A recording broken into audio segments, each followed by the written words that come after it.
Good morning, Mr. Frank. Good morning, Riley. Good morning. My name is Ava. I'm an illustrated nursing student, and I would just like to come in and talk to you about a few things before Mr. Frank is sent home on home health. Is that okay? Yeah. And to be sure you are his caregiver at home. Yes, I am. You're his daughter? Yes. Okay, perfect. Yes, Do you mind if I I'll be. pull a seat down? Yes, of course. Okay.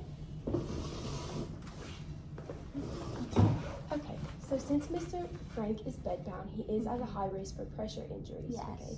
And you being his caregiver, it'd be easy for you to detect these things early on before it get worse. Yes. Okay, so I just want to go through a few things about them so you can be more informed. Okay. Okay, so do you know what pressure injuries are?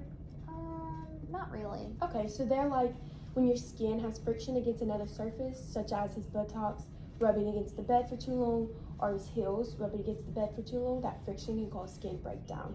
Okay. And some signs and symptoms you'll start to see is some reddening in the area, elevated temperature, which shows some infection, and warmth to touch using the back of your hand.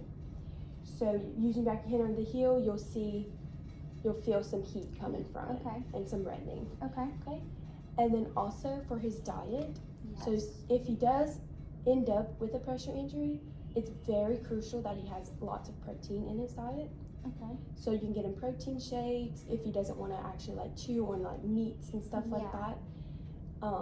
So definitely protein, and then carbs just for the energy and reproduction of the cells in that site. Okay. So that's going to help with the skin breakdown and a quicker healing. Okay. All right. So those are the signs and symptoms. Those were the areas it's going to be at, and then also positioning is very crucial in this. So one thing I like to tell the patients is you would take their pillow. I will demonstrate it for you. Okay. Mr. Frank, I'm just going to use your pillow real quick. All right. So this is what I would do. I would raise the covers, and then I would place a pillow on his right side, just like that. And so that takes the pressure off of one side. Okay. Okay. Is that comfortable, Mr. Frank? Okay. So this is how you would do for maybe 4 or 5 hours, and then I would come back later, take the pillow, and reposition it on the other side. So that relieves the pressure from that side, rubbing against the bed. Okay, yeah.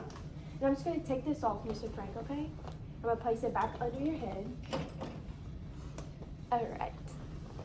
Okay, so that was repositioning. That's very crucial because you cannot have that friction, and you don't want a pressure injury because that can lead to other things. Yes. So these are just some preventive methods I would take. So would you like to tell me the signs and symptoms you would see? Yeah, so I would look for redness, I would look for swelling, I would look for maybe an elevated temp, and I would look for temp around the site using the back of my hand. Right.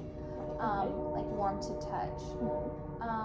I do have one question though. You mentioned in the beginning about the heels. Is there something, will we just put pillows under there as well, or? So for the heels, we do have these pillow-like straps that go around his heels, and I can give you some once I come back later and get some for you.